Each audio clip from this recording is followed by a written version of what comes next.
What do you think? Wyatt Earp is greater than Tombstone? That's random. Okay. That it was Wyatt Earp was better than Tombstone, and some people were like, they're like, no, you can't. I'm like, all right. Who cares? People really get bothered by that? Yeah.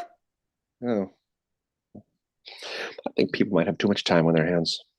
Yeah, I shouldn't say bothered, but they were just like, they're like, well, Tombstone gave us more memorable lines. And I was like, yeah, but I don't know. In more memorable lines, I can't Yeah, remember. like, I can't remember what friggin' line about any of them.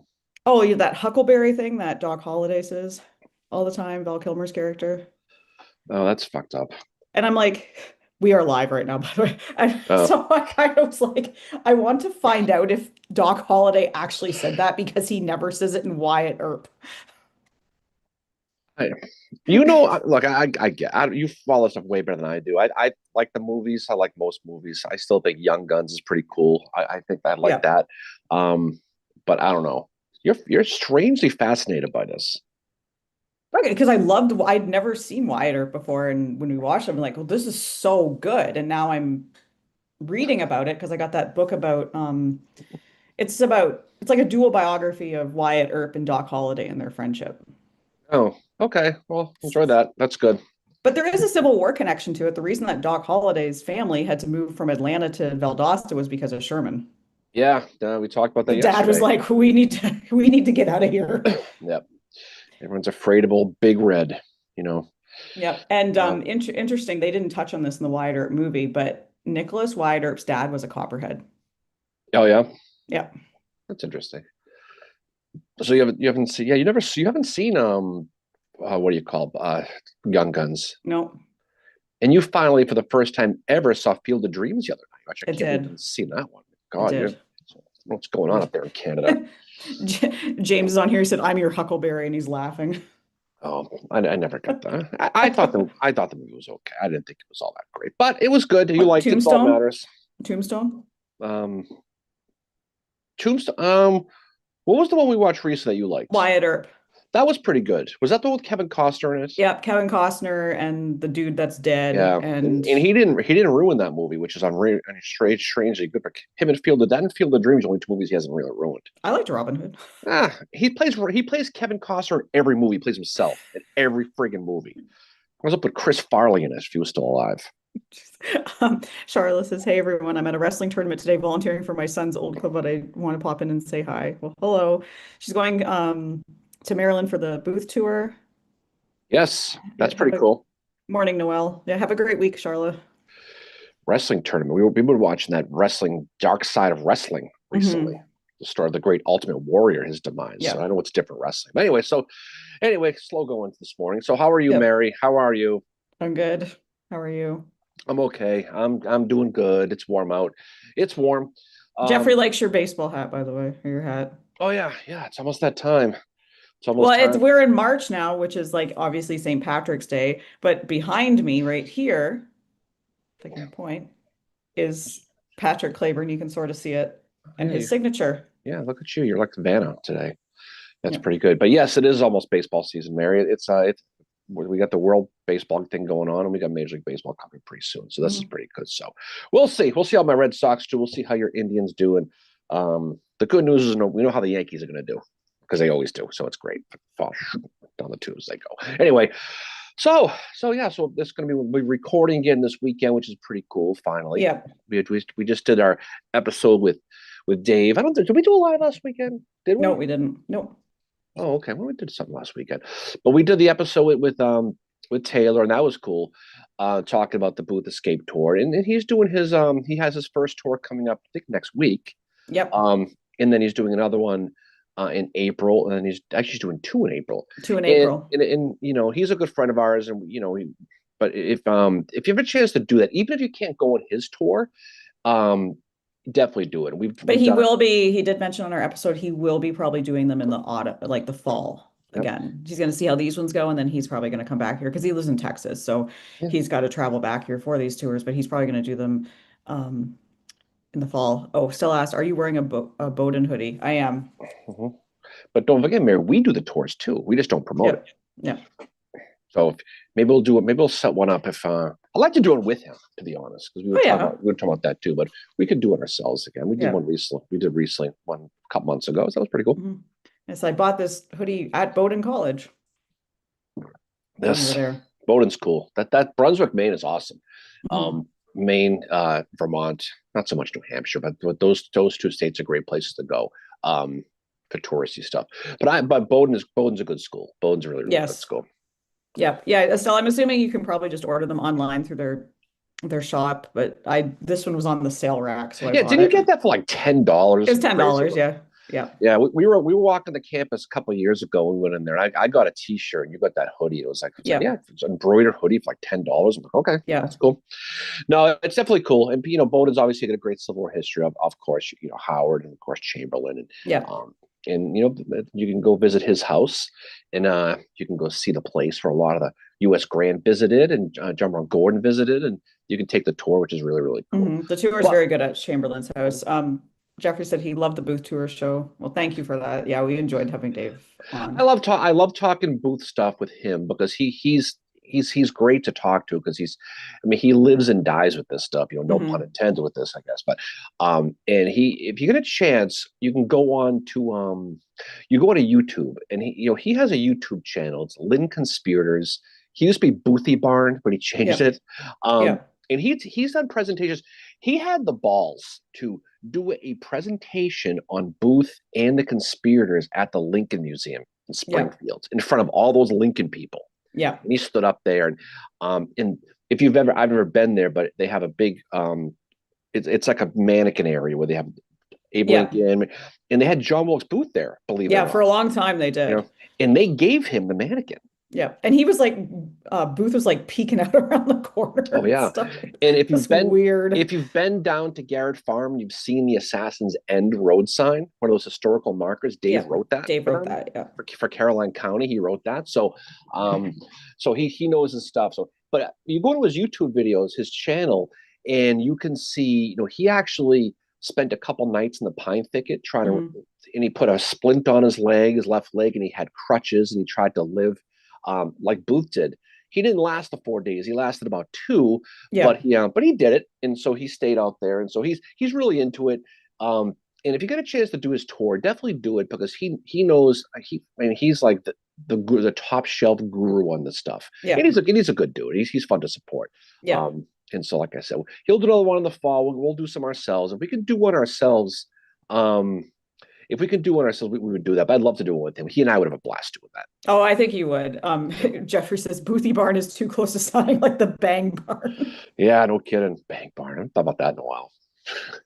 We've had that thing going for 6 years now. It goes back to Sickles, right? Yeah.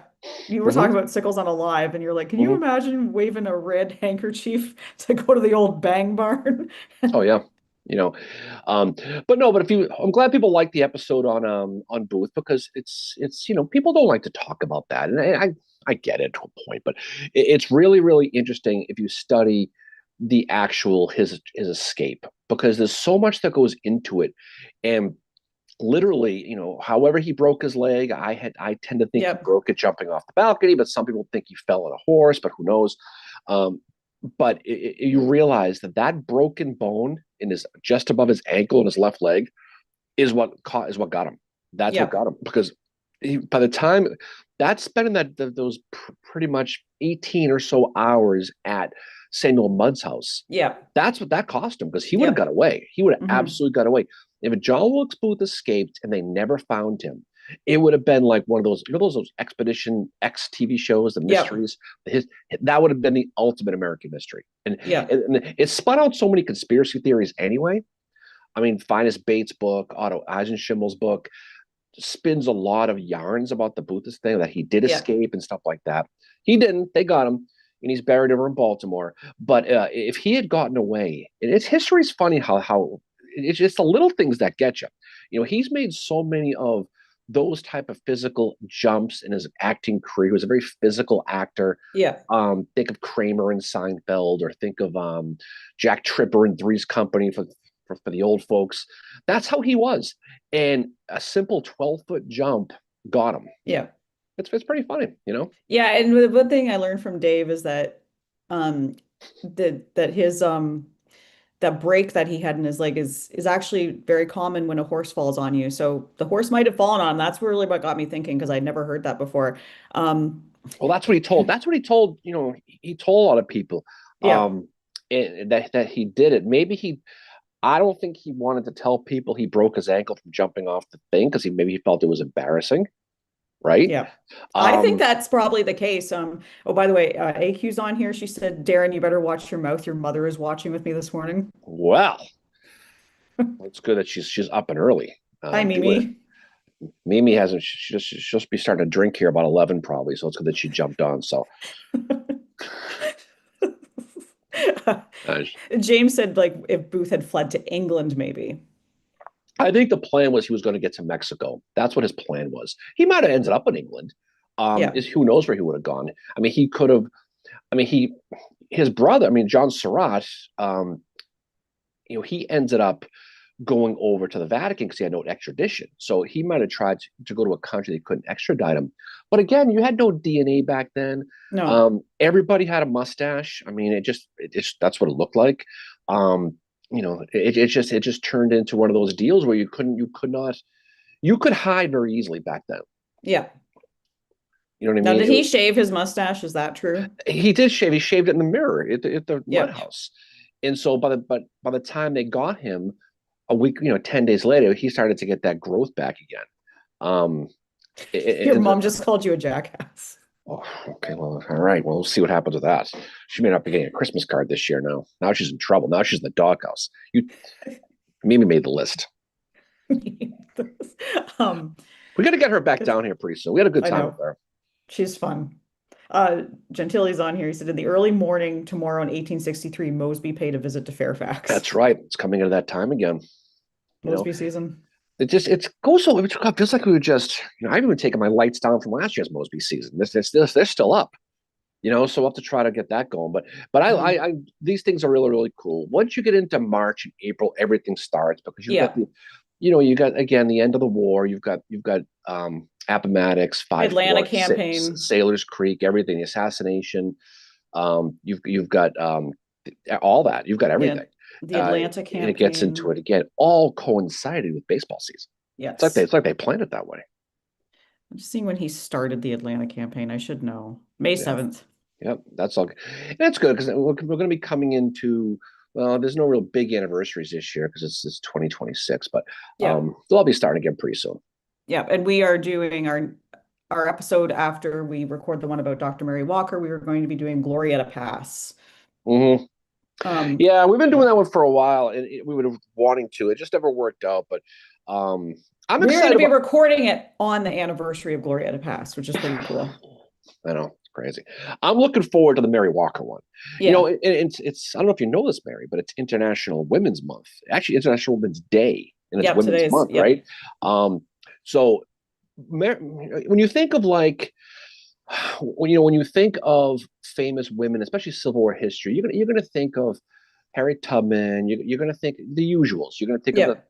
but no one thinks about Mary Walker. And the funny part about it is she is probably or should be the most famous one of them all because Yeah. she was an absolute reformer. I mean, she reformed everything from women's dress. She's still the only woman to get the Medal of Honor. She was a huge part of the suffrage movement. Elizabeth Cady Stanton and Susan B. Anthony hated her, Yeah. friggin' couldn't stand her. And it's too bad. She dies, and they get the women's vote very soon after, and she misses out on it. That But sucks. it's a fascinating study the way she was brought up. The fact that she basically was empowered by George Thomas, Yeah. and there's so much cool stories behind it. So I hope people like that one. And it's important. There's a lot of people we could tell that story. We haven't talked about her yet, and so that's going to be a good one. No, and then so I'm looking forward to that because I don't know much about her, so researching her is going to be cool. But then we're going to do Glorietta Pass. So getting in the Trans-Mississippi, and then Bill is on here, and he said when you come out here to visit Tombstone, visit Battle of Pikachu. I can't say the word pass. It fought in 1862, March of Yeah. 1862. All right, no, April 15th, 1862. Hmm. Yeah, no, that. There's a lot of cool things, and I had a friend, unfortunately, who's passed away, who lived in New Mexico, and I knew him from when I was living in Texas, and he was a he was a listener of this podcast in the early days, back in the Jurassic era of this Yeah. podcast, and he always wanted us to do Glorieta. He wanted us to go out there and do it from there, and he was going to show us around, and he died unfortunately, and didn't get a chance to do it, but so we'll do it this time, and it's great because, like you said, it corresponds right on the actual anniversary. Yeah. It's like we planned it that Yeah. Ooh. And James asked, how were the caves? Thought the pictures were nice. way. Our adventure yesterday. That was cool. So we spent the day out in Sharpsburg yesterday, and in that area in Shepherdstown, and for anybody who studies the Battle of Antietam and the Maryland campaign, you know that during the battle, the citizens who were there, it's a much smaller town than Gettysburg. It's about half the population. Some of them stayed in their basements, but most of them left, and a lot of them went to these caves that are right along the Potomac River. Yeah. And Killingsburg Cave is the most famous one, and that's where some about 75 of the locals hid out, as well as some Confederate stragglers. They all hid out together like one big happy family, Yeah. and they waited out the artillery battle. And it's hard to find, but I've if you study that battle and you study the citizens of Sharpsburg, it's an important part of the Battle of Antietam. And not a lot of people even know about it, but certainly most people haven't visited it. Yeah. And so yesterday we were out and about doing a day, and we went to go find it, and it's tough to find, admittedly. Yep. And you basically go to Blackford's Ford, which is where Yeah. Lee, also known as Butler's Ford, and you park in the parking lot, and you have to walk north along the path that runs between the C&O Canal and the Potomac. You're walking right along the river. And it's about a three and a half mile It's a good walk. 3 miles. It is. Yeah. And the problem is it's tough to find because once you get to the local, it's not marked. Yeah. So take a picture of it on your phone and save it, because once you get going, there's no internet. You lose everything. Yeah. And then you get out there, and then it's probably about 200 yards up a steep incline. Yeah. Very steep. And one of the two of us made it into the cave. I did not. One of the two made it halfway and gave it the old quit and pouted. I didn't Right. pout. You're sitting there on your butt on the mud, all miserable. That was hilarious. It made my Was it? freaking day. But no, if you get up there, you can actually get in there, and you're standing. It's kind of like, it's not a big like cave network. It's probably, I don't know, 200 feet deep or so, but it's really, really cool. And it's where, and it's exactly the same. And you can look out the other side, you see the Potomac, and you can just imagine the people in there, spending the night and just hearing the artillery. And you're probably about 2 miles away from the battlefields to the west. So it's the battlefield would be behind you if you're so if you're there, so looking out of the cave, the battlefield would be behind a perfect location to hide out. Perfect location. Yeah. And you're probably, like I said, you're about 3 miles from Butler's Ford, and you're right in that, if you know the area, literally right on the water. And and it's a great place to visit. If you like the Battle of Antietam and you want to look at the big picture, the post-battle, or study the plight of the citizens, it's worth going to check out, because it's real. It's a part of American history that's obviously very few people, if they've heard of it, they probably haven't visited, but it's definitely worth going to. And I think and we put that on our Facebook page yesterday, and a lot of people asked questions about it, where it was. So I think people are going to start to go out there and check it out. But just understand, if you're going to do it, you kind of need to want it, right? Yeah. It's a good 3 miles. I mean, good. You can't park anywhere near it, and then once you get it, if you can find it, then you got to climb that hill. It's not the end of the world. But it was just wet and mucky yesterday. But it's a good steep incline, and it's muddy and rocky. Wear proper footwear. And there's always the possibility of a clown attack. Yeah, clown. A cave clown. Oh God, I didn't think about that. But yeah. But no, but it's definitely check, because you're standing inside, and I was looking for like marks inside the cave where people carve their initials. There really isn't one. I was actually very impressed by the lack of broken beer bottles that were in there, because it wasn't many. Because that's a perfect place for the teenagers to go and drink, but you got to carry your case of Budweiser 3 miles. That's probably why they don't want to do it. Well, I wonder if further down there's another parking area that it's quicker to access, because not that I know of. Because the towpath has like different areas where you can park and walk.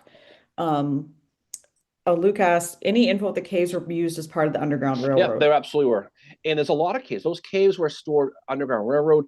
They were also where a lot of the locals hid their supplies, hid their animals, where the Union hid their gunpowder, a lot of it.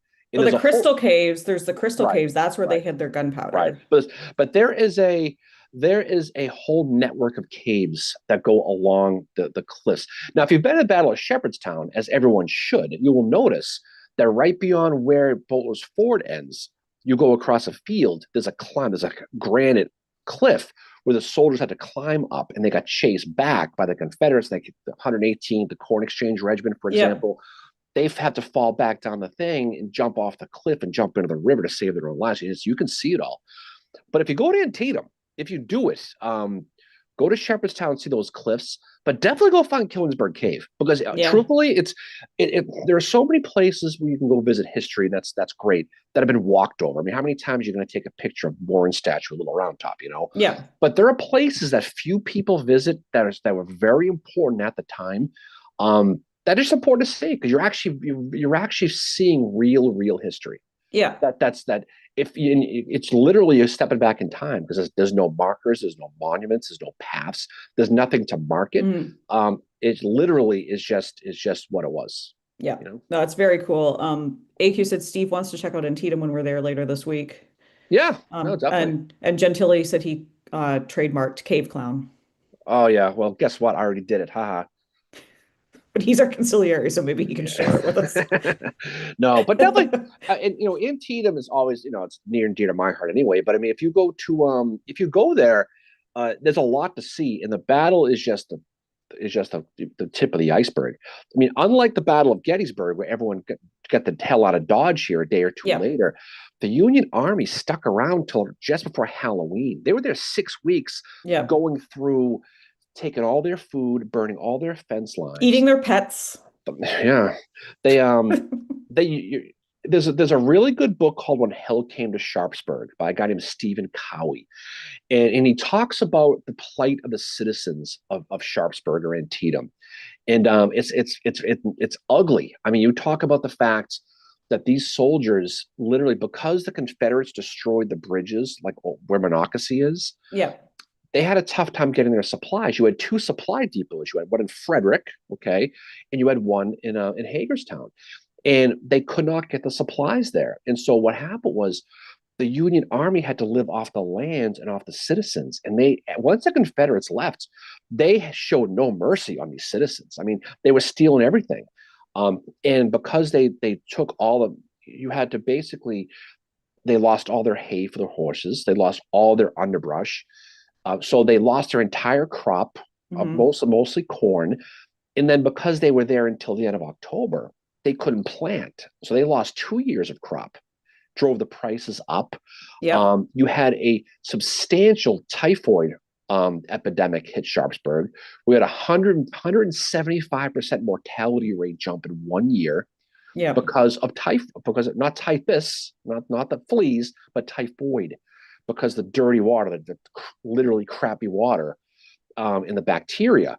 And it just went through. And if you take a walk through Mountain View Cemetery, which is right across the street from the National Cemetery in Sharpsburg, and you look at the gravestones, you see dozens and dozens of deaths from October to January of 63 of basically children and Yep. local residents. William Roulette's daughter, she died. She died of the typhoid epidemic, and you had a lot of soldiers die of typhoid Yeah. epidemic too. Well, that It, one we found in the cemetery in Plymouth, we yeah. thought maybe he'd been wounded in the battle. I Mhm. can't remember his name, but we referred to him as Sergeant Scorbutic because his cause of death was scorbutia, which is typhoid. Like we think he probably died from the typhoid epidemic. There's some comments in here. Hal is on here from Littleton, Oh, cool. Mass. It's 49 degrees Fahrenheit there right now, so It's it's gonna be very nice. humid here today. It's gonna be Um, nice. I'll deal with humid. It's nice. It's nice not to hear the heater going right now. It's pretty I nice. know. It might be a short stay. I could unleash my ghostly white legs on the town today, Mary. Ooh. Gentili said he's ashamed to say he hasn't been to Antietam in 20 years. Well, we could fix that. Yep. You know. And Bill said Battle of Hampton Roads today, anniversary tomorrow of Monitor versus Merrimack. That was one thing I was like, I had it on the list for episodes we could do this month, but when I saw Glorieta Pass, that one, Yeah, we got to we'll do do the Gloria. Monitor and Merrimack eventually, but Glorieta Pass was like, well, we've been talking about doing that for a while. Yeah, absolutely. And so we spent very little time in the actual battlefield. We went over to Mount Airy to see where where the picture was with Lincoln and the Yep. generals. We went to cruise through Shepherdstown, Yep. but most of the day was going to find the cave. That took Yep. 3 hours yesterday. We were supposed to go. We were supposed to go to a lecture yesterday. Yeah, We there was a ended up not lecture at making the Sharpsburg Library, which is part of the Washington County Library System. And Sharpsburg Library, they pair up with Antietam Institute. And if you're ever in Sharpsburg, so the Visitor Center has a great library where you can do research. But if it's open, you can also go to the Sharpsburg Library because they have an awesome Civil War collection there. And the staff are great there too. But they have a lot of different, there's some reference materials there that can't leave the library, obviously, but then they have other materials as well that you can have a look at too. So it is a great place to go do research. AQ said, Mimi says it's too early to crack a beer. I should Mimi. I should put those pictures in the chat of old Mimi at Gettysburg Eddie standing on the bar singing it's raining men. I should put that video. What, you want to play that game, She's, Mimi? You want to play that game? I got the evidence. she's Plus, it's never too early, by the way. it's 5 o'clock somewhere. It doesn't matter. It doesn't matter. Really, it's 9:30 because the stupid time change. Oh yeah, yeah. That's that time change thing. I don't have an issue with the time change. You have a real I issue do. with the time I change. do. I always have. I mean, you were complaining about it all day yesterday. There you were.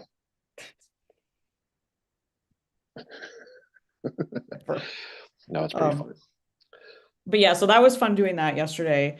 Um, and then we're gonna take other day trips now that the weather's getting nicer. I want to go back to um Monocacy sometime. I haven't been there in a while. A while, I mean like a year. Yeah, I mean that's the thing. This whole area from basically Virginia to to Pennsylvania, there's so many cool things to see with the spin coming into the time again. It's just so nice to get outside again, not be cold and not Yeah. dress up to get out there and see all this stuff. But yeah, but John, we can definitely make it a Tatum thing. I'm there all the time anyway, so it'd be good to good to go and do that because there's so much to see with that. Yeah. It's funny, living here in Gettysburg and hearing the conversations back and forth about Antietam or Gettysburg, you would be surprised how much of a rivalry there is between the Hmm. Gettysburg people and the Antietam people. It's actually hilarious. Yeah. Um, and just it's just me personally. I think Antietam is substantially more important for a battle, and I would I agree with that. there's many reasons for that.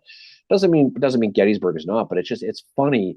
Antietam definitely has a little bit of an inferiority complex with Gettysburg. I mean, they call it Civil War Uh, Disneyland. Yeah, well, Chickamauga has a thing against Antietam as well, and or not Antietam against Gettysburg as well, and that's because, you know, Chickamauga is the first national military park established, Hmm. and then Gettysburg gets established soon after it, and they're like, "Hey, we need your cannons."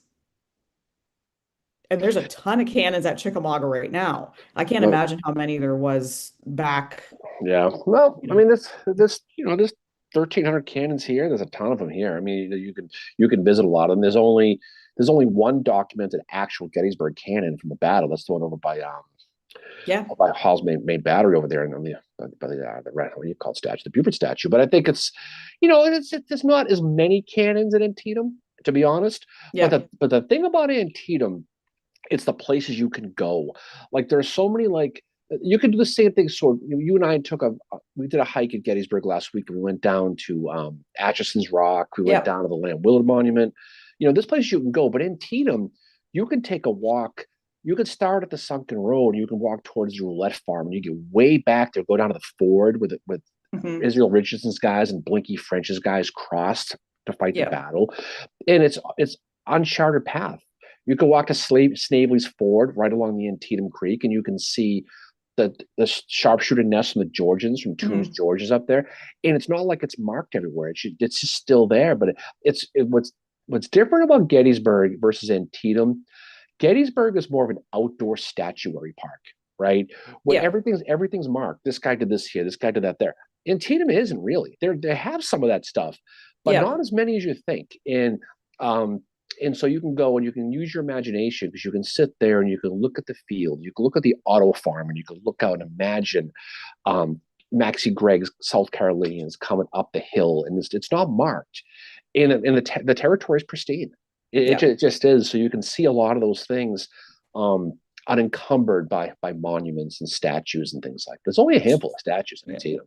Chickamauga's like that too. It's very Right. much built, it's a soldier's battlefield is how I've heard it described before. Hal mentions that 30 years ago, when he first went to Sharpsburg, he went on a tour. He remembers a tour guide mentioning how Maryland became more Union the further west you went, and then Mm-hmm. that the Army in Northern Virginia would have found more support from locals if he had crossed the Potomac 40 miles closer to DC. Well, if you look at like going back to the booth tour, like Caroline County, where we were, that area of Maryland was heavy secesh. It Hmm. was down where Clinton, Maryland is right now, heading back down that area. That was a big. But as you get closer to Frederick, and he's right going west. Lee was surprised because he thought he was going to come into Maryland and he was going to get recruits. People were going to jump Yeah. on board, and they got to Frederick, and they were surprised at how Union it was. People waving American flags. This is a good story of a little old lady sitting on a deck, basically giving the finger as the Confederates were going by, Jeez. and then Rebs are mouthing off to her, and you know, um, and so he didn't get that. And Sharpsburg was mostly Sharpsburg had slaves. That's the thing about it. Yeah. But they were Unionists, and Hmm. so it's kind of an interesting, dichotomy there because you had like William Roulette was a slave owner, but he's in his. And if you know where the Roulette farm is, it's behind the sunken road. He's a slave owner, and as the 135th Pennsylvania is coming through, he's waving the flag, "Go get him, boys! Go get the U.S. Yeah. flag!" And so it was different, but he didn't get the support he thought he needed. Um, and you're right. If he crossed Williamsport for the Gettysburg campaign, he crossed at Blackford's Ford and Antietam. But if he come closer past Harper's Ferry, he would have had more success as far as Yeah. maybe recruiting. But that was the direct path. It is what Yep. it is. But they misread that situation because the other thing too was a lot of the Confederates in the army deserted at the Maryland campaign because they were told we're fighting for Virginia. This is what we're doing. I ain't going to Maryland. I'm not going to, that traffic, forget it, right? They decided that they dropped out. Lewis Armistead considered dropping out of the army at that moment Wow. they were under the understanding that this was not a war of moving. We were going to defend. And Lee talked to me, but they lost a lot of guys. And you had a lot of stragglers, including the guys at Killingsburg Cave. Yeah. They hid from the Confederate army in the caves along the Potomac. They didn't want to go. Yeah. Interesting. Yeah. It's interesting. AQ mentions that Steve is reading Roads to Antietam by John Schilt to prep. Gentili said the biker bar in Southern Maryland would have loved them. All the ape hangers. Yes. I think he's pretty scarred from that. That was a good day. That was That was a fun day. That's when we were doing our booth tour. Yeah. We stopped at a bar that was kind of like the Pee Wee Herman bar from the movie. Yep. And there's John Gentili walking in there with his capris and his collar up shirt, asking for his white wine spritzer. And it just wasn't fitting, but he survived. Next time we're going to that seafood place. Oh, the clam place. I'm not. Yes. I'm not. It's gonna take a real leap of faith for me to eat seafood down here. I'm telling you, that's gonna But be it's a right thing. on the water. That doesn't mean anything. Guess. Um, so Hal said there's Quakers mixed in too, so they're not willing to fight but anti-slavery. And Bill has a question. How is the wilderness battlefield? That's on a bucket list if I can get out east. Wilderness is fantastic. So if you go to the wilderness, it's pristine. And it's, you can go visit Spotsylvania, you go visit Chancellorsville, Salem Church, and Fredericksburg in the wilderness, 5 battlefields, and theoretically, St. Anna too, within maybe a 50-mile radius. But the wilderness is great because you can go where the Texas Monument is, the lead to the rear monument, and you can cross that street. Longstreet's voting sites just to your left. You can walk through the woods, and you're walking in the same footsteps as where those soldiers burned. Mhm. And it's haunting. And it is one of the is one of the more negative, charged, emotional feeling places out of that and Andersonville, of the two places I've Oh been to, yeah. where you could just feel the negative energy. Yeah. I don't mean a ghost on cry. I'm talking about you just feel like something happened there. Yeah. And you can walk the path of these guys where they fought. And a lot of people don't go to Wilderness because it's just you've been to you've been to Chancellorsville, you've gone to Spotsylvania. It's like, oh god, there's one more. Let's just drive through it. But you can park and you can walk. If you go, definitely walk that field, that those woods, because it's fantastic. But it's a deeply negative type of place to go. But again, it's pristine. It's not. Yeah. There's not a lot. There's a couple of housing developments along the drive when you pull into it, but for the most part, it's fantastic. So definitely highly recommends it if you're gonna Yeah. go. You know. Yeah. AQ said that you guys recommended Potomac Brewing. We could get, yeah, Potomac Ridge Brewing is amazing. Yeah. That area in Maryland, Sharpsburg, Hagerstown. We went to Hub City Brewing yesterday we met friends there that live in Hagerstown, and it was good. Hub City. If you're into doing the battlefields and you want to get a beer afterwards, Potomac Ridge is right near there. But if you happen to be going through Hagerstown, there's Hub City Brewing is great too. Whole atmosphere is good. Potomac's great because you leave the battlefield, you're heading towards town, you take the right, and you're going past. You can stop at Mount Airy where that picture was taken, Yeah. I mentioned earlier, with Lincoln, all the generals, and you're going to keep going up. It's right before you get to the bridge crossing the Potomac. Yeah. So if you go to Potomac Ridge, it was on your left hand side. They got that great bar pizza and all those beers. Yeah. And somebody put one of our stickers on the wall, Mary. Yep. Right. Yep. But afterwards, you keep going on that road, and right there is a Boatler's Ford parking lot. You could park there, and then you can walk to the cave. So it's all right there. Here's how I would do it. I would, have a really good breakfast, go to Boatler's Ford, walk to the cave, and then when you're done at the cave and you walk back, you've walked your 6 miles, whatever it is, 6.5 miles. Go to Potomac Ridge Brewing and get a beer and bar pizza. Yeah, it's really, and you can sit outside. It's one of those really cool farmy looking places. Yeah. And it's really pretty. If you've been a thirsty farmer here in town, it's kind of a similar vibe, but yeah, it's much bigger, and the food is tremendous. That bar pizza is probably the best. I have a friend of mine back in Massachusetts who's a big bar pizza guy, and he would, when he comes back down here, we should take him there and see Antietam, because he would die for that pizza. Yeah, we've tried a couple of them, but my favorite is that hot honey pepperoni one. That was good stuff right there. It's so good. It's so good. But yeah, there's lots of, go for a walk and get a beer afterwards if that's your thing. Like, lots to do. Oh, history, a walk, and then beer. Oh, no one does that. No one wants to do that. Nobody wants to do that. Maybe a white wine and a hot day, Mayor. That's most of what I'll do. But there's a lot of stuff to do in that area, and Shepherdstown's a fun. We were talking yesterday at how much how much it looks like Middleburg. Yeah. If you've done the AMU tour, you've done the Mosby stuff. The downtown looks a lot like that too. What was that place your friend was saying last time we should stay at? The Bavarian Inn. Ooh, that sounds fancy. Yeah. It overlooks the Potomac. It's just as you cross into West Virginia, like it's right over that bridge. And it's right on the water, so it must have good seafood. Jesus. You said that place we drove by in Hagerstown in that shady area, whatever that crab shack was. You're like, I bet they have good seafood. Because it was a Maryland crab place. You're not going to get a good haddock or a good cod in a place like that. What is wrong with who you are anymore? Jeez. But yeah, so we have Mary Walker coming up, and then Glorieta Pass. If we can find enough information about them around the anniversary of Gettysburg, we're probably going to do an episode about Company K. Yeah, that's a good one. Those are the men who stayed. The locals here from the Gettysburg, Adams County area who fought, who somehow they must have scuba gear because they went right through the beaver pond underwater. Yeah, which was there at the time. Sorry, people, it was. Yeah. And then they fought. There's a good marker for them right in the wheat field too. So it says they went through a marshy area. Yeah. So well, rumor has it that like there's a muskrat living there now. Like, this is the stuff that I read on Facebook. So you got muskrats, you got bears, you got clowns, you got snakes. Beavers. Gettysburg has it all. Think about it. But no, the Walker one will be good. Glorieta is a good one too. The Gettysburg of the West, they call it there. You know that? Yep. And then obviously coming into April, we'll be looking at Shiloh again, since our episode that we recorded before has sound issues. Plus, it's been a while since we revisited it and we know a little bit more now. So that'll be a good one to talk about.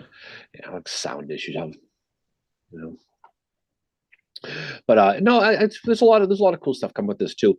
I'm surprised we haven't done one on Mary Walker. To be honest, I really I gotta, because we did female spies for Women's Month Yep. a We couple of did. years ago. Yeah. We did we do one on Sarah Slater? Did we do one Yep. on them? Not, yep. We talked about Sarah Slater. We talked about And we did Antonia Ford, but that wasn't last Antonia month. But that was Ford. recently, wasn't That it? was recently. And then we've done Sarah Edmonds, The Soldier, Pauline Cushman, and there's been a few others that we've talked about as Yeah. well. Hmm. No, it's obviously an important thing too, and women made a really huge impact specifically in this war. Um, it still surprised me, even to this date, there's only one Medal of Honor winner who's female. Yeah. That just it's just astounding to me. Well, And, and Sarah Edmonds got a pension. She was the only woman to get a pension. and Mary Tepe got the Cross of Carney, and so they've gotten awards. 114 PA, but not everybody. She actually had lost her medal and she got it back. They took it Yeah. away from her. She gets it from Andrew Johnson. They take it away from her 1916, 1917, right around there. And she doesn't get it back until 1977 when Jimmy Carter got it Yep. back to her. And she wasn't around to get it. But you know Yep. what was good about Mary Walker Mary is they told her in 1916, and she was old then. I mean, she was an older woman. They said, "We've revoked your Medal of Honor. Please send it back in this Wow. self-addressed envelope," right? And she's like, "Up yours." And so she refused to send it back, and Good for her. she wore publicly every time she went for the rest of her life. And she never gave it back. 911 people lost a Medal of Honor in 1916. 911. Wow. In one day, they lost them all. I That's mean, a lot of them were people who weren't there. A lot of them were people who were just taken away because they weren't fighting. yeah. They changed the parameters of what a Medal of Honor should be. Hmm. Um, and it was so they went back to, well, it's going to be about meritorious service in combat. So Yeah. anybody who got one who didn't get it in combat, we're going to take away. But they didn't take a lot of them away. This guy's from the 19th Maine, Gettysburg, who literally got him for picking up flags. They didn't take his away, but Yeah. they made sure to take away Mary Walker's because Which is, she was also a pain in the butt too to a lot of people. Like I said yeah. before, the women's movement, Stanton Hmm. and Anthony and people, they didn't like her. They thought she was No. too much over the top. Yeah. She was too aggressive, and she was driving people away from the cause. So she was an ultra hardcore. I mean, she dressed up as a guy usually. And she was very, very, very pro abolitionist. She was very, Hmm. very pro. I mean, she was a hardcore. She was as hardcore abolitionist in the 1840s, before as anybody on the planet was at that Yeah. point. Even Garrison is like, dude, slow your roll. Yeah. And so it's an interesting story. But Hmm. they took that away from her, but they gave it back to her.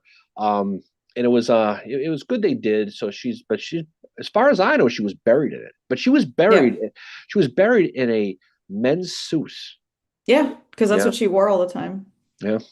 And then Gentili asked, and so did James, if anyone's watching the show on Van Loo on Amazon, called The Grey House. We've heard mixed reviews about it. I saw a screen cap that said the retreat from Antietam was in August of 1862.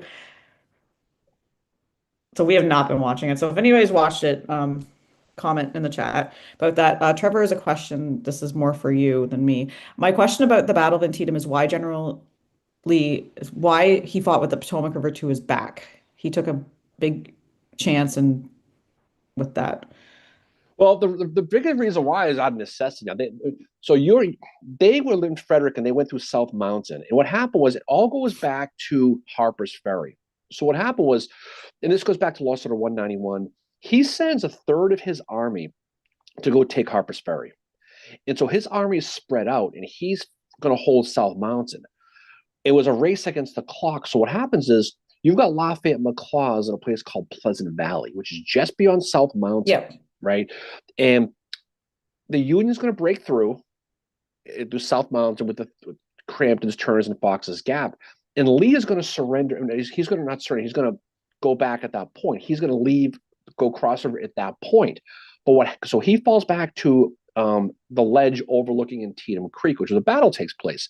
He falls back there, and he's saying, "Okay, everyone, we're leaving. We're out. Operation, special order GTFO is the issue, right?"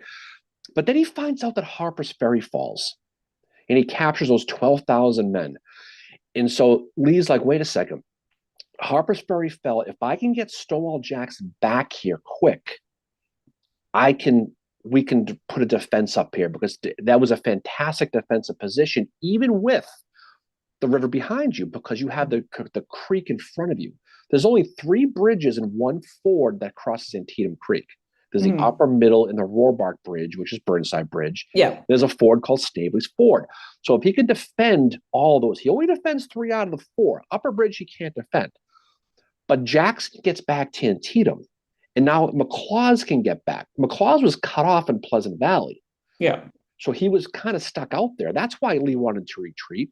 But when Harper's Ferry fell and Jackson got back to Antietam, he was able to bring the band together. And he says, we can fight here and defend here.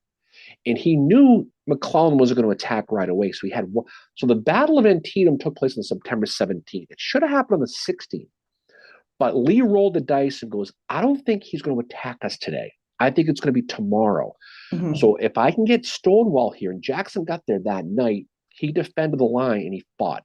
That's why he did it, because he wasn't going to retreat knowing that they could be attacked. And he had a great defensive position because the creek was right there. So long story, short question, it was a good defensive position. Martinsburg had fallen, Harper's Ferry had fallen, and he was able to bring his army together and fight on a defensive ground. And he had confidence in himself. And it was one of Lee's best moments, was Antietam. No one talks about Antietam with Lee. They talk about Chancellorsville, they talk about Fredericksburg, things like that. But Antietam was one of his better moments. Yeah. But that's why he fought there, is because people forget that you have the creek in front of you. So the Union has to cross that creek to get you. Yeah. And you have one of the worst artillery barrages in American history. People talk about Pickett's Charge. The artillery barrage at Antietam was worse than Pickett's Charge by far. And they were able to fight a defensive position. Yeah. And they lost the battle, but he did what he had to do. AQ says, Mimi says goodbye and have a nice day. She'll see you in September. Darren better behave himself. See, Mimi, it's 11 o'clock. You know why? Bars are opening. She's got to go. I know you, Mimi. I got you. I was saying, speaking of artillery, one of the episodes that I want to do, maybe in September for Chickamauga, is about Lily's Battery. Yeah. I'm really interested I want to look at artillery more, because we are actually going to be, hopefully at Cedar Creek this year, we are going to be joining up with an artillery unit. One of our friends is part of, what is it? It's First Ohio? Yep. Heckman's Battery, Mary. Heckman's Battery. We're going to be joining him. And they thought, if you're a Gettysburg person, they have a monument right by the school, like Gettysburg College. You drive in right on Carlisle Street. Right? We're going to be participating with them at the Battle of Cedar Creek. We're going back to Cedar Creek again. Yep. Last time Millie wasn't the greatest experience, so we're hoping to go back and have a better experience this time. And so we're going to go ahead and do that. So that'll be cool. Yeah. So we're going to do that. Probably be the only reenactment we're doing this year. We're just having a busy year, so that's probably the only one we're really going to be doing. We'll be Cedar Creek in October this year, so that'll be a good time. But yeah, like I've admittedly studying the Battle of Chickamauga, I've not read a lot about Lily's Battery, but looking at like who Eli Lilly was, like if anyone's heard of the Lilly pharmaceutical company, that's him. He founded that after the war, obviously. It's cool. There's a lot of good people in history who became business leaders later. We've talked a lot about them. But Eli Lilly's a good one. It's and Burnside was he was somebody who was a big inventor, and he got himself screwed. He also owed APL $3,000. Yeah, no, but he was a entrepreneurial type of guy, and he had the patent for that the gun there, the rifle. And he basically sold the patent right before the war, and they made millions, and he got left holding his diaper in the rain with nothing. Yep. I love that AP Hill, one of the reasons he goes to Antietam is to get his money. Yeah, it's all about the bucks, man. It's all about the bucks. You know, And then Burnside pays somebody off. he paid a spy at Fredericksburg, you know, and there's debates about how much it actually was and this and that. But yeah, he certainly did. And these guys all knew each other. They knew each other very, very well. Mhm. So it's kind of like, you know, it's kind of like the Olympics. You play together on the Bruins or the Flyers or somebody, and then Yeah. you go to different countries and you play against you. You know each other very, very well. Yeah. That must have been very strange going from Mexico, the Indian War, Seminole War, and all that to now you're fighting against each other. That's why the Armistead story with Hancock is a good one over there Mhm. with in Los Angeles, because it gives a good example of the people who study the Civil War. Maybe they don't even, about the humanity of it all and how it Yeah. was. You know, Uh, Bill asked, are we doing the cocktails and cannonballs thing this year? We're not sure if we are yet. as far as we know, I mean, Yeah. we haven't heard about it yet. That's usually in September. We've done it the last, was it 3 years? Yeah. We've done the last 3 years, and Yep. they've had some changes over there. Our friend Wayne runs it now, but Mary Beth, who was our contact there too, she's left. So I'm not sure. I assume we're going to be doing it. Yeah. I don't know otherwise. So, um, oh, AQ said, Steve and I will see you Friday. We're looking forward to it. And then Saturday is the photo recreation at Spangler Farm, which we're hopefully going to be able to make because we have a talk at 10 o'clock at Getty's Gear. So if anyone's in town this weekend, so I think it's on the 14th, it's Reenactor Appreciation Weekend, Reenactor Recruitment Day. We are going to be over at Gettysburg or Getty's Gear, giving a talk about the Irish Brigade, and there's other talks going on that day as well. So they're all free, so you can come and go as you want. They're going to have the Camptown Shakers are there doing Civil War music. They're going to have a bourbon tasting on Saturday night, so that's pretty cool. Yeah, it's an all day thing. It's not recorded, unfortunately. It's just going to be a live event that we're going to be doing. Um, and we're going to talk about, Mar and all those people, talk about the Irish Brigade. And that'll be a good thing. And then it's an all day thing. Ken Rich um, is going to be doing a presentation. Ted Um, Hurd is doing a Ted Hurt do a presentation. presentation. There's a bit, so a lot of the really cool history people in town are going to be doing that. And then there's the free whiskey. There's Nick Mitch, the band throughout the day. There's also an old timey Civil War band who's going to play at some Yeah, point along the Camptown way. Shakers are going to be Yeah, playing and as so well. we're not going to be there the whole day. We'll do our thing. We'll come back later on at night, but um, we'll hook up with Andrea for that picture. I guess it depends on what time she's doing it, right? We'll Because have we're to gonna talk to her about it. yeah, because we're only going an hour, so we can go right from there. But I thought she said she was doing it at 10, which might be a kick in the junk, but we'll see. Let's kick the chuck. We'll do our best. We'll do our best. We always do our best. Yep. You know?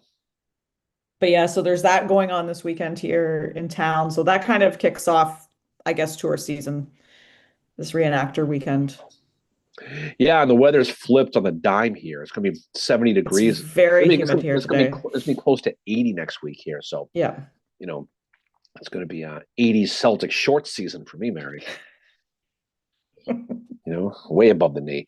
And so that'll be good. So yeah, so if you're in town, definitely kind of check out. Hopefully, come on, check that out.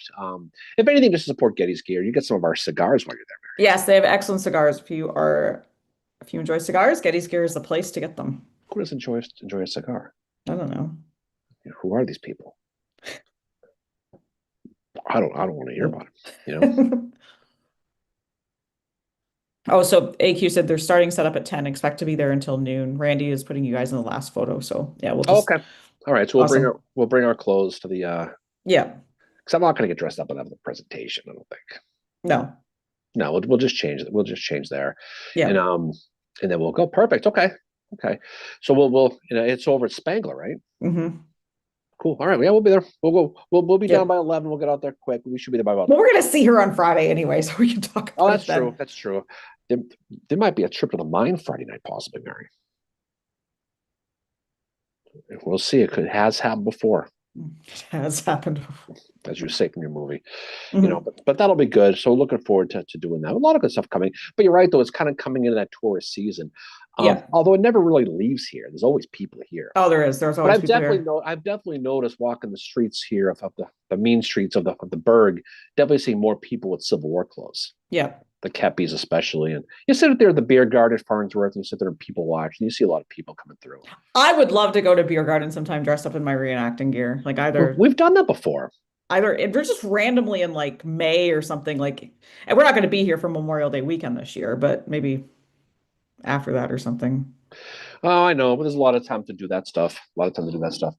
But yeah, it's amazing how we've been talking about doing this with doing that this presentation for Carrie over there again for a while. It's amazing how fast time goes, Hmm. you know. Um, but that'll be a good time. And we'll figure out some things to do this weekend, especially with AQ and Steve here, and Nicholas too. Yep. I'd be fine going back to the cave again. Yep. I don't mean it. Cave. The cave. I mean Killensburg. I'm The totally back cave. again. Yeah, no question. Um, so I was looking up some stuff in Lily's battery. It's the 18th independent battery, also known as Lily's Hoosier. I can't say that word. Hoosier. Hoosier battery. Don't you watch college basketball? Not really. No, I don't. I think Indiana still has a good basketball team. I don't really follow college basketball, but Oh, he was young. He was only 22 years old in 1860. all these guys were young. That's what's amazing about you. Look at some of these people we talk about at the highest level. These guys are young. I mean, think about it. What this 32 years old, you're a major general in the United States Army, or you're a major general like in the Confederate States Army Yeah. at such a young age. I mean, look how young these guys are. Patty O'Rourke, 21 years Hmm. old. Custer, 21. Yeah. Well, and Howard was the youngest corps commander, Who? 32 years old. 32. 32. Well, he looked young, sort of, even though he had But he was that gray gray. He hair. was so he was gray by the just before the March to Sea. He went gray Yeah. because he wrote his wife about it. Basically said, when you see me again, I'm going to be gray. And you saw him with his washboard abs. You knew he was still young. Jesus. That's pretty funny. Um, but yeah, but there's a lot of fun stuff. There's a lot of fun stuff coming though in town which is Hmm. going to be going on. And I don't know what else is going on. I don't know if we're doing trivia or not. I don't know if he I mentioned don't think that. we are. We're not. No, he hasn't said anything about. He hasn't said anything. So, but he mentioned it once. Maybe he's just not doing it. We're If maybe that not doing it this year. if James that's the Ass case, was oh sorry, go ahead. James Ass was EP Alexander, one of the young ones too. No, absolutely. I mean, all these dudes were really, really young. Henry Kidd Douglas, we saw some Hmm. stuff for him yesterday. None of these guys, for the most part, Paps Green was old. Um, Pendleton was old on the Confederate side, the artillery, but for the most part, these guys were just out of either West Point, just out of Mexico. I don't think Hancock was. I mean, Hancock and McClellan were much more than mid-30s too. To be honest, these are all young guys. Joseph Hooker. I mean, you had some, guys. There were older guys, James Mansfield, but for the most part, they were relatively young. Hmm. You know. Oh, Bill Hammond said he wants to check out the Jane cigars we had a week ago. Oh yeah, those came from our friend Kevin. He I think they're bought them. from Colorado, right? Yeah, somewhere parts unknown west. If Yeah. Kevin's still on here, he's chasing his creatures around right now. So who knows if he is or he isn't. But if he's on there, he could He probably. popped on here. He's at the Spy Museum right now with his creatures. Yeah, he's a tour guide, and he was out in doing a tour, I think in Colorado, New Mexico, or one of Yeah. those places far away. And he brought us some cigars around Christmas time. So we kept them in a little case, and then we go. Mimi's Yeah. not on anymore, right? So I can have another No. beer. Yeah. Hi, Mimi, you didn't say this. Okay, so they're from Deadwood. That's right, Deadwood. Kevin's still on. Nice of Kevin to ignore the tour, by the way. We let the F them kids, Kevin, right? It's all good. Jeez. No, it's good. But Oh, they're he got them at the cigar store next to Getty's Gear. oh, he did? Oh, well, Okay. that changes everything. Gettysburg is still the best cigars, but Getty's Gear. Yeah. if they sell those Jane cigars I know the place of which he speaks, Mary, Mhm. that's good to know. Fantastic. Frank just popped on here to say good morning. Happy 154 to the Battle of Pea Ridge. Yeah. So that was Pea Ridge was I like studying that battle because it's so early in the war, and that's also where That's where Franz Siegel made name for himself, Mary. hey, he should have stayed out there. He was good with artillery. He He was. should have just been like, you know what, I'm going to That's stay right. doing artillery for the rest of That the war. that's what the great Albert Pike fought, his Indian Brigade, Yep. or Scottish Rite Freemason. Yeah. Bill If, Pea Ridge if Masons actually existed, I mean, of course. isn't Pea Ridge the one where the three commanders got shot down within 10 minutes and no one knew who was leading the, Yep. or was that Wilson's Creek? Well, P Ridge, they were going through the woods. They all got shot down. No one who was in charge anymore. Yeah. But that's a blanket tournament right there. That's every battle probably has something like that. You know, Yeah, P Ridge is an interesting one. And it's like, is it considered Trans-Mississippi? it's in Arkansas, so yeah. Yep. Yep. So yeah, it was fought anniversary say, also known as Battle of Elkhorn Tavern. Hmm. No, it's the P Ridge. We did. God, that was years ago. We did that. Earl Van Dorn. EVD, place to be, no question. Yep. Benjamin McCullough, Yeah. Albert Pike, Sterling Price. And on the Union side, you have Samuel R. Curtis and Franz Siegel. The Curtis and Price rivalry. We've kind of talked a little bit about that off and on with these. They had a That rivalry? Well, they've always bumped heads in that part, but no one knows about as much because of where they were taking place. But they seem to show up in all those battles, and they're always there. They're just fun people to do, you know. So Yeah. Kevin's at the Spy Museum. Oh, he said he's going to be waiting long in traffic at the Circle due to all the buses, LOL. I went to the Spy Museum one time. They give you a name of a person. You got to pretend you're that person. And I'm not a big fan of the Spy Museum. I always thought kind of a rip off, but there's a lot of cool places to go in Washington, no question. You know.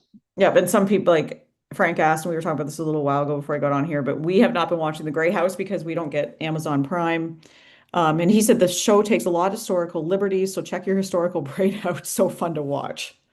Yeah, I've not heard good things, Mary. Not gonna lie to you. Well, I've not Frank heard just said good like things. it's a lot of historical liberties, so you have to check I your mean, brain at the door. if it's historical, if it's one of those if it's just fictional stuff, it's like the Booth thing we watched. Mhm. The very, very, very disappointing um Manhunt. Manhunt, which James Swanson, who's dead now, signed on to it for his name in the book, and apparently he just did it for a money grab because Yeah. it was not historically accurate at all. No, the one that is much better you and I both enjoy this one, but Killing Lincoln, the documentary from Kelly National is good, Geographic, that is but a good one. but the James Swanson book Manhunt, since we were talking about the Booth escape a Yeah. while ago, that's the best book on the escape.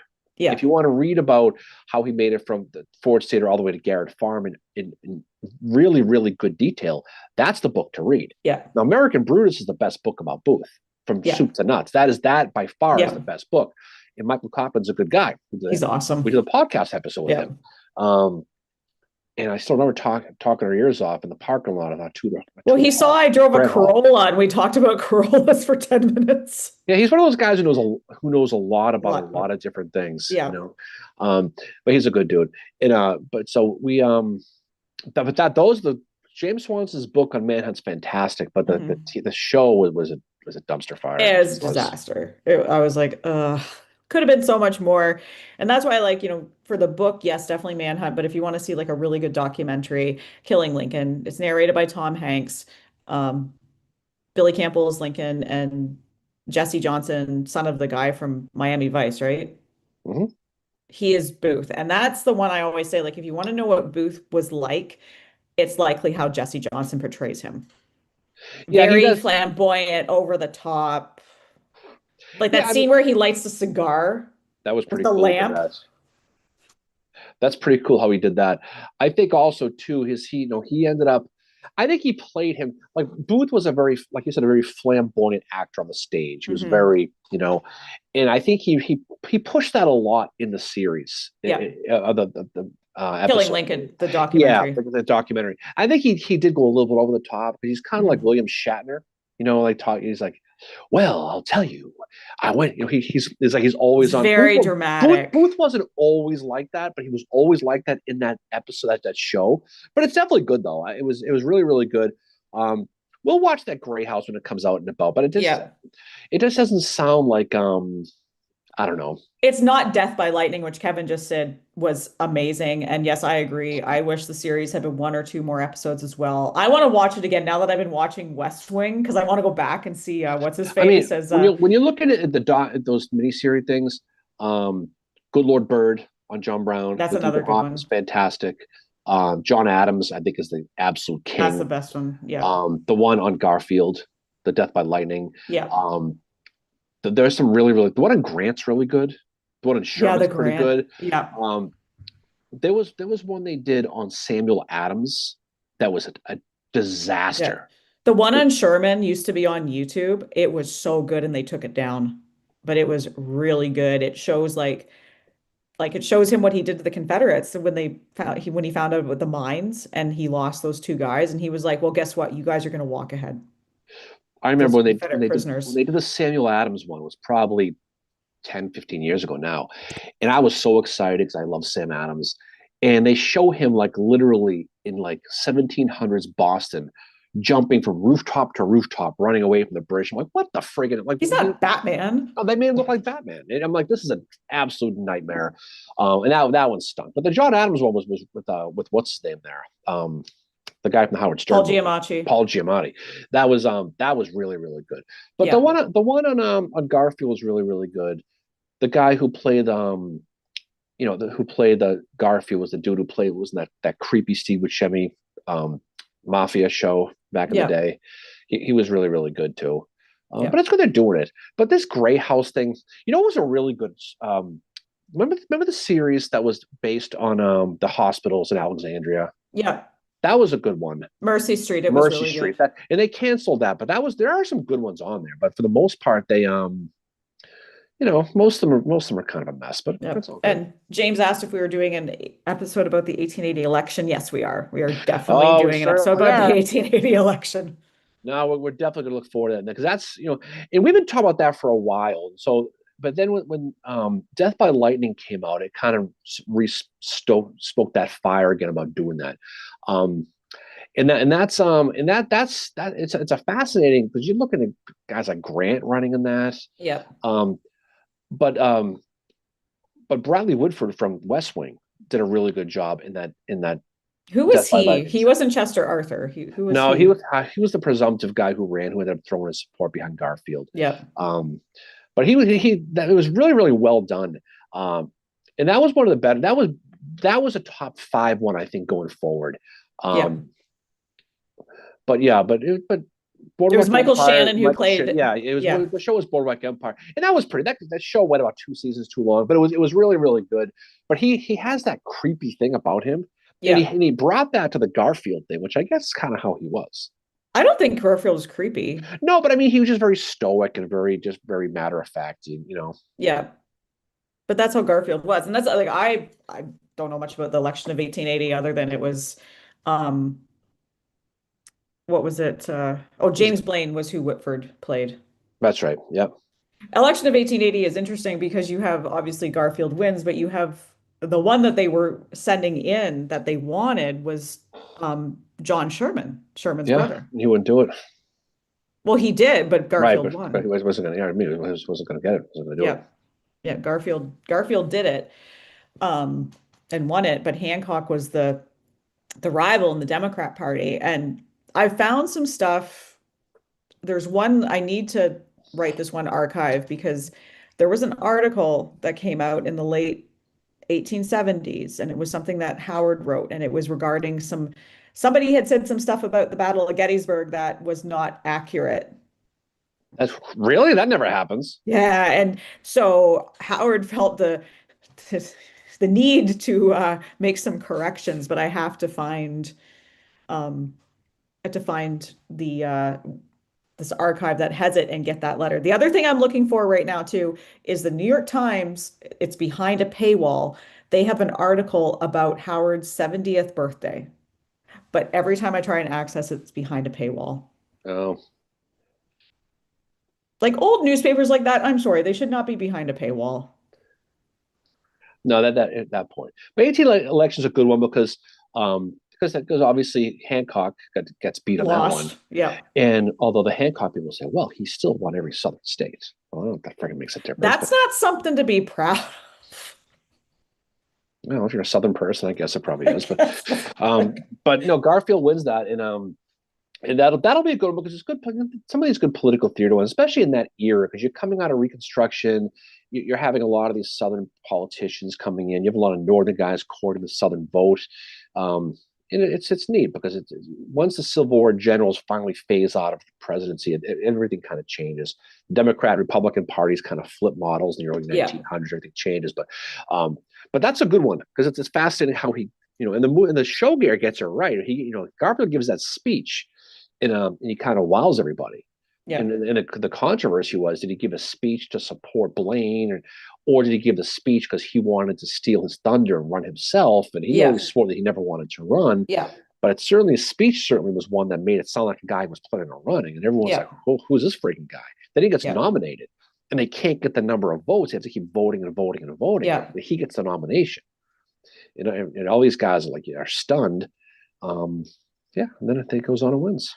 Yeah. And then this is going back to the 1864 election, but Howard gets accused by Hancock of wanting to basically politic. Well, Hancock is a guy who it's not really studied as much. He was somebody who very much wanted to use his power, his position for politics. Yeah. He always did. He always made sure that at the end of the day, he tried to make himself look good politically. Grant did the same thing. Yeah. I mean, it's not, there's no shame in it, but they did. But he clearly had higher aspirations. And sorry, go ahead. I mean, when you're running and you lose your home state, right? Yeah. It just goes to show how it plays itself out. But yeah, a lot of them did it. I mean, most of these guys who ran were taking advantage of their Civil War history. And he was very proud of his history. He promoted it. But a lot of guys like Howard, guys like Sherman, they just did their thing and they just kind of called it a day. Yeah, and that's why Howard getting named one of the victors by Congress of the Battle of Gettysburg, it really pissed Hancock off. Yeah. Well, don't forget too, he gets wounded. He gets the vanilla nut tap there at the angle, right? And he has to get taken back to Philly for the hospital. And he cannot bear the thought of all the Philly newspapers promoting Meade for the victory at Gettysburg. So he leaves the hospital, goes to Norristown, his hometown, to recoup there, so he doesn't have to listen to the crap about Meade because his ego wouldn't take it. Yeah. And that's Hancock in a nutshell, politically, how he was. Yep.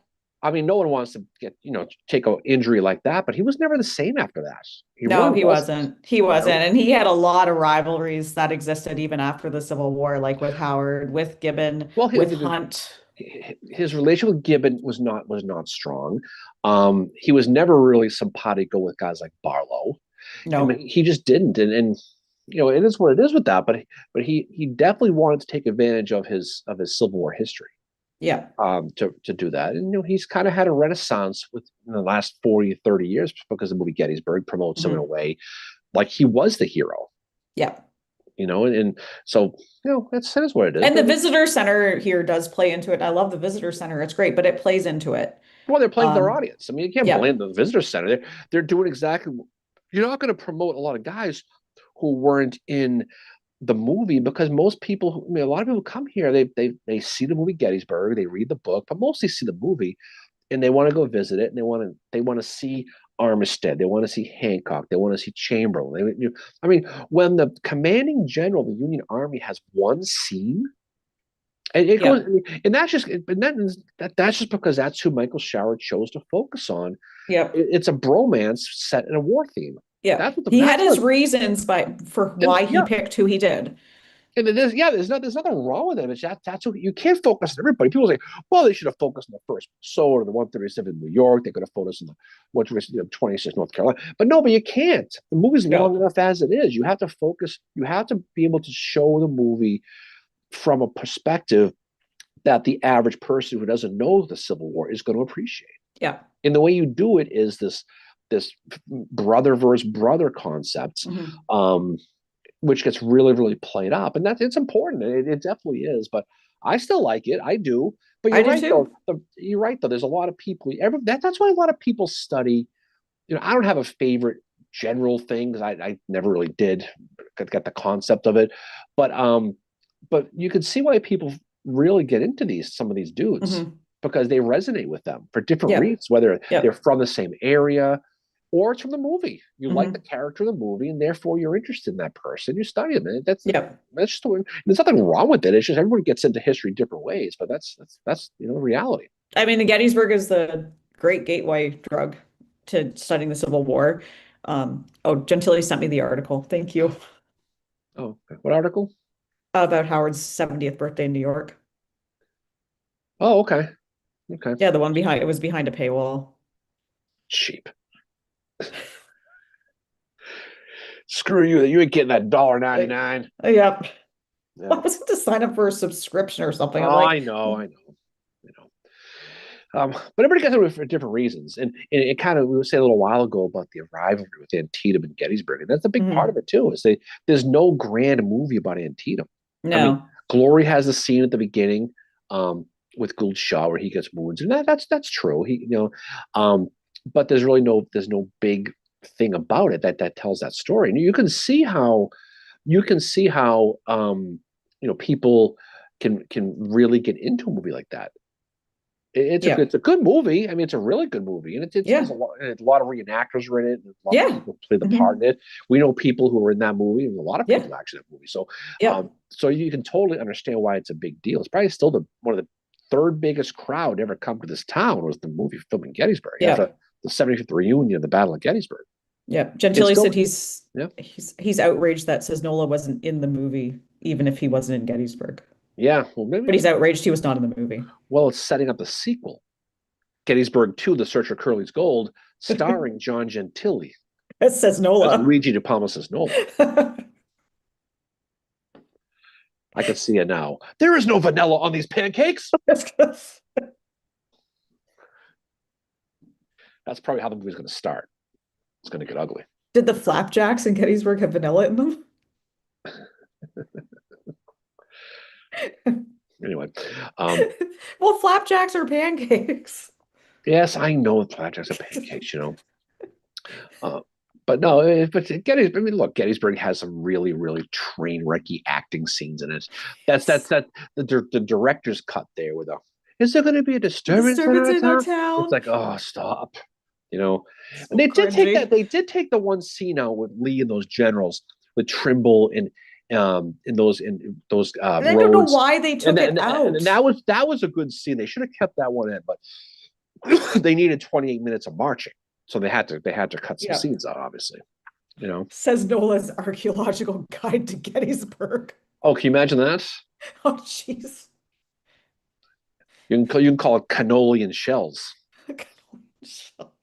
right? That's how you call it. Good morning, MJ. Okay. Um, but no, says Nola. We had a lot. We had a great time talking about says Nola and Aldi. We did the episode on him, Mr. and Higgins. Mr. Higgins. And Mr. Higgins is going to make an appearance in the Mary Walker episode. I think. Really?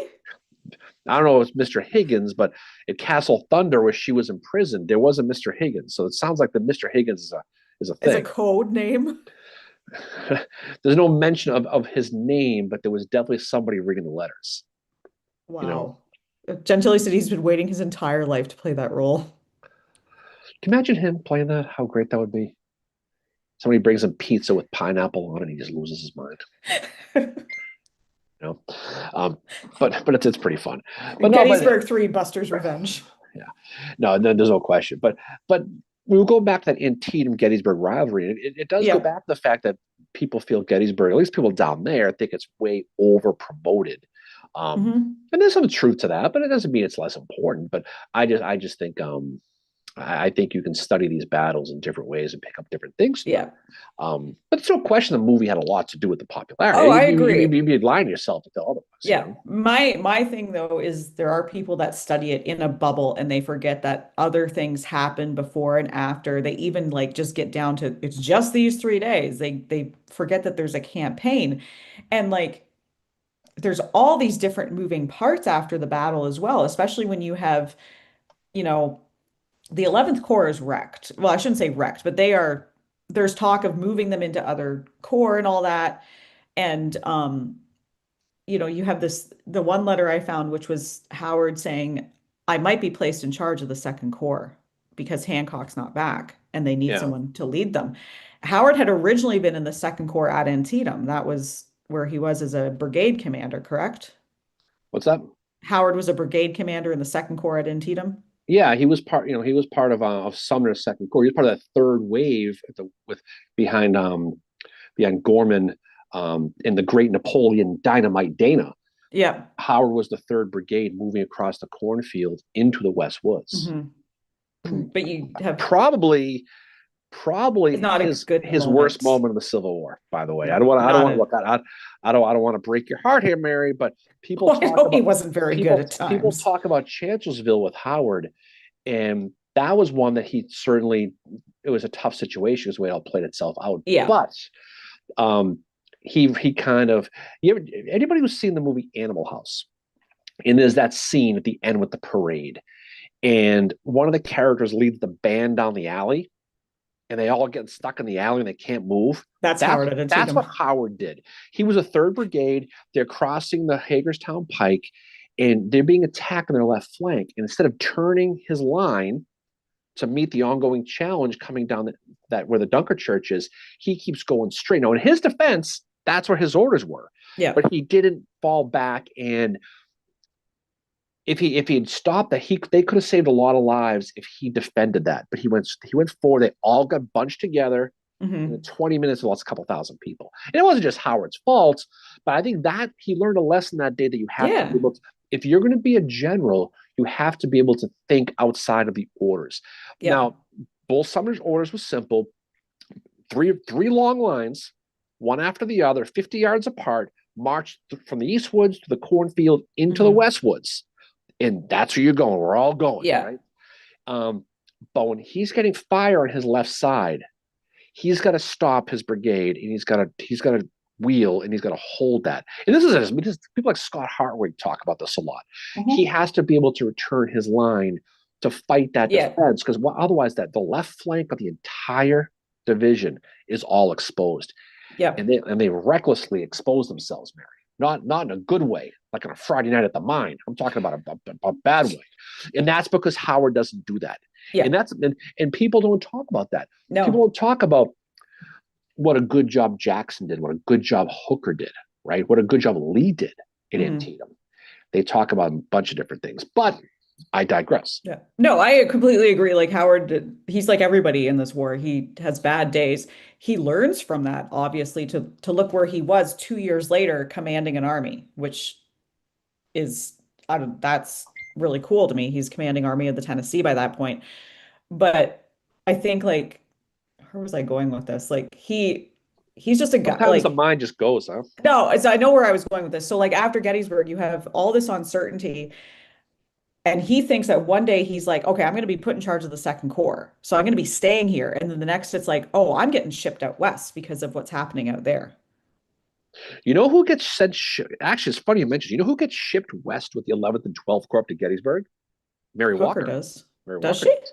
Interesting. Well, she follows them anyway. Who knows?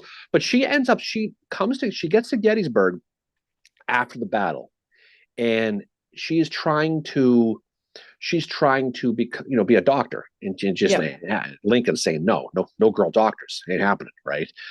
And so she's kind of doing the Clara Barton thing, and she's kind of hooking on with the armies. After Gettysburg, she next shows up at Chickamauga. So she ends up going west, young man, Yeah. with the 11th and 12th Corps.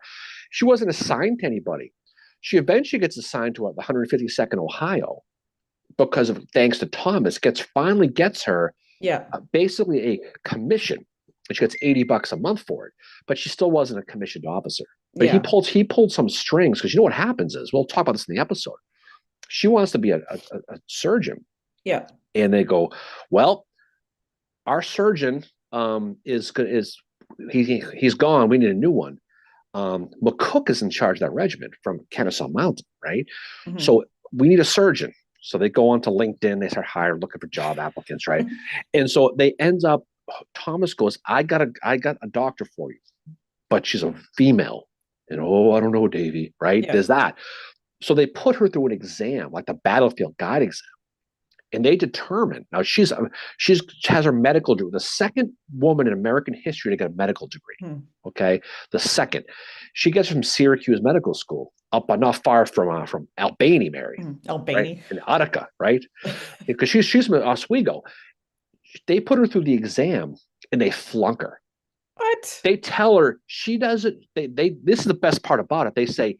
They tell her now she has experience. She had a practice with her husband. Hmm. She had a degree. They interview her and they tell her, you know as much about medicine as the average housewife. That's the quote they tell her. Wow. Thomas goes, guess who's the boss? Who has two thumbs and who's the boss? This guy. She's your surgeon. He Wow. he throws away the exam, puts her in charge, and now she's McCook's surgeon. Good for him. Now she's driving the And the bus, bus. right? But that's how she gets her job is for that reason. And you talk a lot about discrimination and things like that. And she was one who was completely held back, right? Mhm. She didn't want to be a nurse. She wanted to be a doctor. And she Yeah. had a degree in medicine, you know? And she got her degree in 1849, right around there. She's like I said, the second woman in American Yeah. history to pass to get a medical degree. That's very cool. Um, and she gets pushed back. She Mhm. goes and meets Simon Cameron when the war starts. I want to be your doctor, right? And she's like, he looks at her. Now, just imagine she walks in. She's a woman. She doesn't pretend she's a guy, but she's dressed in male clothes, but she has a Yeah. skirt on, right? Kind of like, Pet Detective there, Yeah. the long pants with the skirt, right? Detective. And he looks at her like she's some kind of joke. Like, are you somebody putting you up to this? You're not, I'm Yeah. not hiring you. But she ends up basically, there's a guy named Dr. James Green who basically he is in charge of the Indiana hospital, which Yeah. is in the patent office in Washington, D.C. He hires her to basically be kind of a job, kind of like to be like an assistant type thing. And Yeah. he's gonna pay her out of his own salary. And she says, no, I'll do it for free. I'll be a volunteer. Wow. But then what happens? She ends up going with Thomas, gets that job, and then Thomas and McCook say, you know something? You know, it'd be kind of cool while you're going out to the line to service people and there are these wounded people. If you happen to see Confederates doing stuff, you can report back. So they make her a spy, and then she gets captured. Oh, wow. So she is a doctor, a woman suffrage supporter, a spy. She does everything. She's a huge part. She changed women's fashion. Mhm. So because of her, you go from those Victorian, those corsets and the big Yep. hoop dresses to basically modern day Yep. clothes. She's probably people don't. It's amazing she's not more famous because Mary Walker might be the most significant female of the 19th century when you're Mhm. talking about reform, more than Yeah. Elizabeth Cady Stanton, more than Susan B. Anthony, because of what she did. And she's still the only woman to get the Medal of Honor, and no one talks about her. It's Yeah. crazy, Well, I'm glad you we're know? doing an episode about her. Like, I'm Yeah, really looking forward to it. yeah. But Especially it's since it's Women's but History Month. you know what? Why? But she was also a pain in the ass. Okay, Oh it's yeah. kind of like you. Okay, because you know what she was doing is the school she went to in Syracuse was kind of like it was one of only a couple of schools that accepted women, Yeah. and it was kind of like an ecclesiastical type of medicine where and this is kind of the era when you didn't really know about bacteria or any of that Yeah. stuff. So you ended up basically um, trying different things. Let's see if Yeah. this works. Let's see if that works. So it's kind of an experimental surgery and medicine type of hospital or a school. I mean, so she learns these things, and now when she's a surgeon and she's going to some of these battles like Chickamauga, the doctors are saying, "We need to take your arm off. Yeah. Your arm is fucking screwed." But they did that a lot because they need to keep the machine going. Yeah. Because don't have time for you to sit here. We're going to take your arm and be done with it. And she looks at him and goes, "You know something?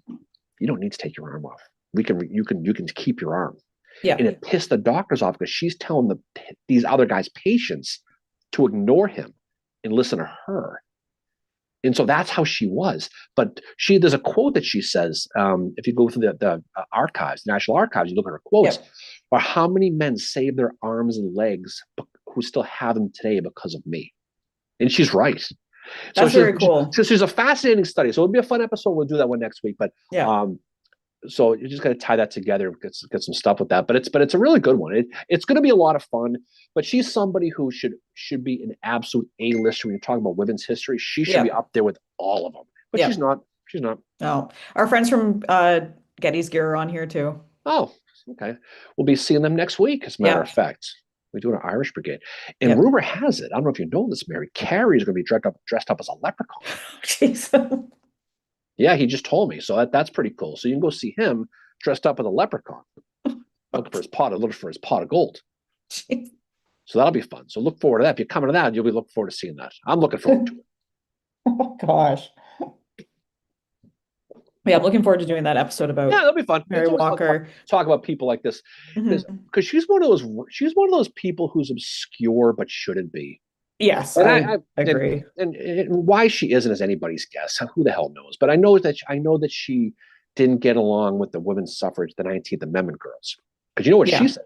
She felt the 14th Amendment gave women the right because it made you a citizen. Citizens can vote.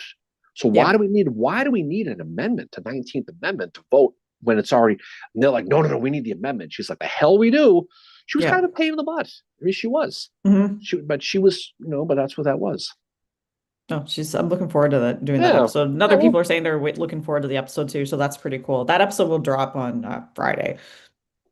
yeah, that'll be Friday. We'll be doing that. So yeah, hopefully you check that out. But she's pretty cool. She's an interesting cat, to say the least. Yeah. Yeah. No, it'll be a good episode. And then yeah, like we said, Glorieta Pass next week, and we were at Getty's Gear as well. James said, I remember when no one had heard about Clara Barton. Well, yeah. Well, Clara Barton. I mean, she's a little bit different too, and she didn't get along with her either. They hated each other too. I Wow. mean, this was a total. I mean, they just no one liked, and that's probably why no one. She's not famous, Yeah. is because she had that unique ability, kind of like you, to tick everybody off at the same time.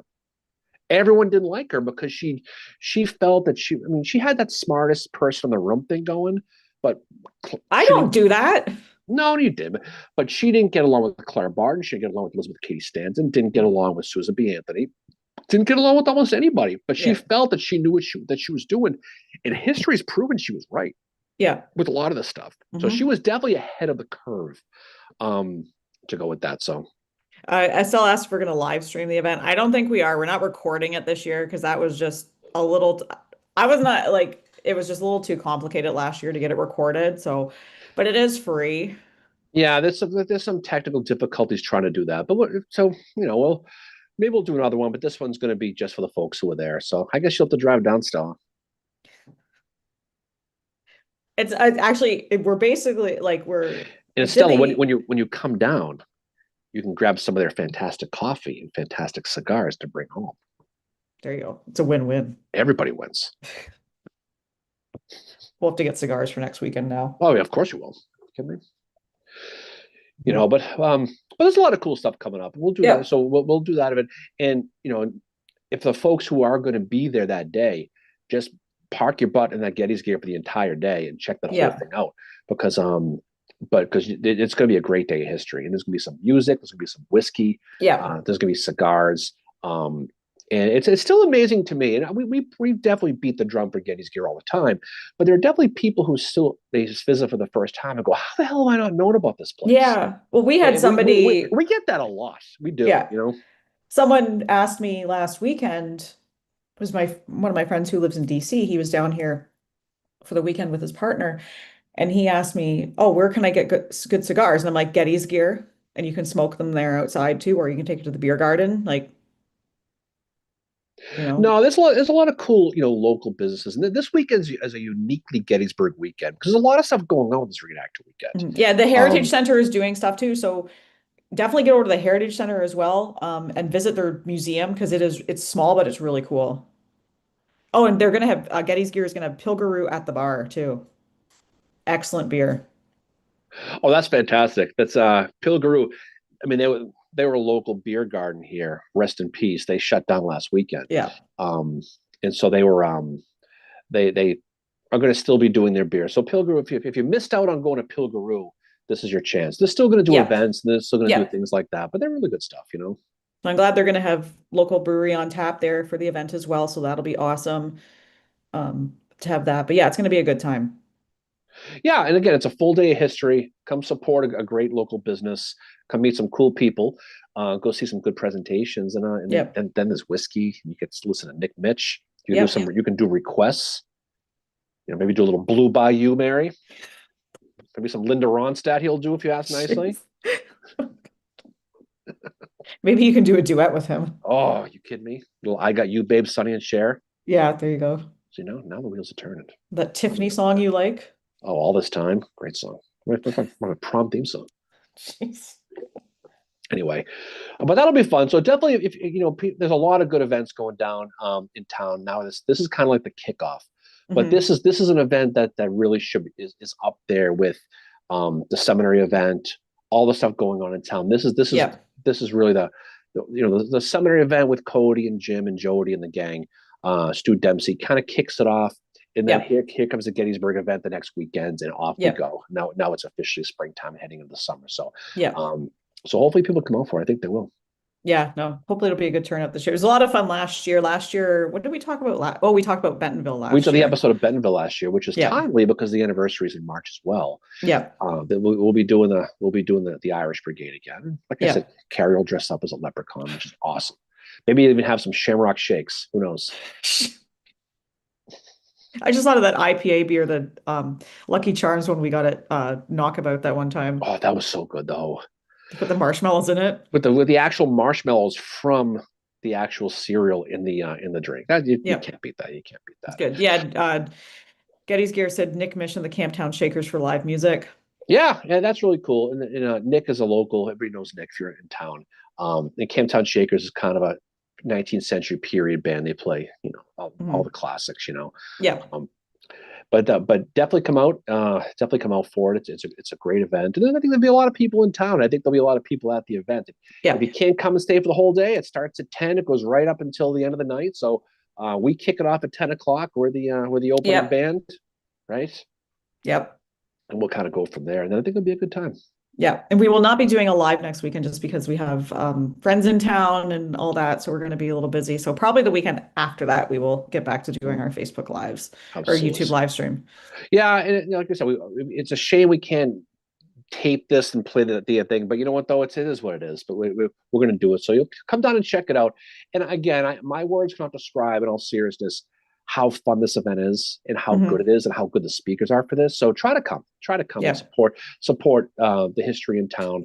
Yeah. Because it's really really an underappreciated event. It gets bigger every single year. It just does. It just does. So all right, we're ready to jump off pretty soon, Mary. Yeah. Things to do today. We do. Big plans. Yeah, Cleaning today. Yeah. Cleaning the house. Yeah. Yep. Lots of fun. All right. So what's coming up for us? So we have, as we had the episode about Dr. Mary Walker, we have Gloria to Pass. In April, we're going to be looking at the Battle of Shiloh. And then coming, a few months from now, looking at the election of 1880, hopefully an episode about Lily's Battery. And then also, if we can get enough research, Company K, but just the fighting that happened down in the Valley of Death. Because we were talking this week and we feel that area gets talked about, but not for the right reasons. Oh, I know. Well, that's history though. That's the whole thing, Yep. Oh, Larry said he might drive up from Virginia for the event. Yeah, it's a cool event. Check it out.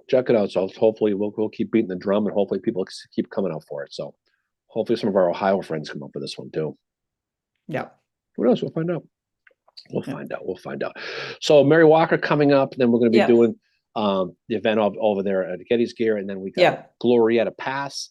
Don't forget too about the Lincoln, the Booth Escape thing. So if there is still seats available on Dave Taylor's tour for the Sunday, April 19th. Yeah. I believe the March one and the early April one are sold out. Yeah. But he'll be doing more in the fall if you can do it. If you can't go on his tour, definitely do it. Definitely do it on your own. Yeah, if you can, But if you can get on the tour with him, definitely support Dave because he's doing great things. Definitely is. It is. All right. So any final words from you? No, hope everyone has a wonderful week. Thank you for all the people that came on here to comment. We always love seeing all of you on here and we appreciate your support. And thank you to you, Darren, as well. Oh, that's always fun. All right. Enjoy the rest of your weekend. The sun is shining. It is warm, Mary. We're going to have to get outside later on today and go visit some of the local establishments, I believe, and get ready for what'll be is a snow and rain free week, allegedly, for the first time since Hiram was stirring cement. So I think this will be a good time. So off we go. Have a great weekend. Hope you guys have a great rest of your weekend. And we'll talk to you all soon. See y'all later. Peace.